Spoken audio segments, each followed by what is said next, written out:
यो मेहमान छी की कहै छी भैया? हमर बहिन की कहलक से सुनलिए? यौ महाराज, हैं अहाँ की सोहनता बुझाइए जो कर हम थूक चटिए हैं? हम अखन जब थूक चाटा लगिए त कत्ते गोरा सीख लेते तखनिए चाटा लगते।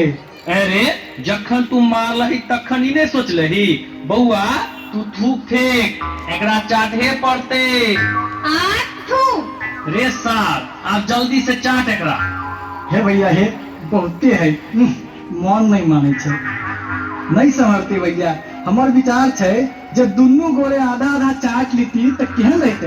रे सार कहीं के रे, घर वाली हो तोहर आ थूक चाटिए हम, तू नहीं रखबी तो हम ओकरा दोसर बियाह कर देबे। थूक चाट नहीं तो तोरा मारते मारते सोच कर देबो। बहिन हमर 1 2 3 गिनतो, ताले में चाट ले नहीं तो नहीं छोड़बो। ठीक छे भैया, कहियो गिनल है।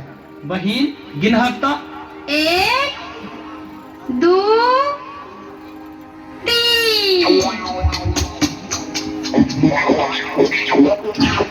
अब भ गेले भैया। हे जनसेवा के समय खुला वाला है, कनी बिदागरी कह दियो जल्दी से। हे बउआ अब तू जा, आइ दिन से जे मारता तो ओकरा हम कुट्टी कुट्टी काटिए देबे।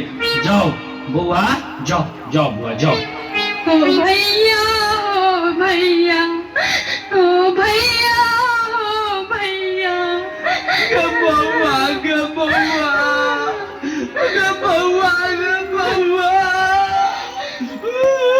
गे बौ, गे बौ, गे बौ। रे रे बेठुआ, हम कहै छियो ककरो बेटी बहिन के बिदागरी होय छे त कानै छे, आ तू कैला कानै छी रे? ऊ कहै छै तो हमरो छाती फाट लगैया। आरो तोरी के।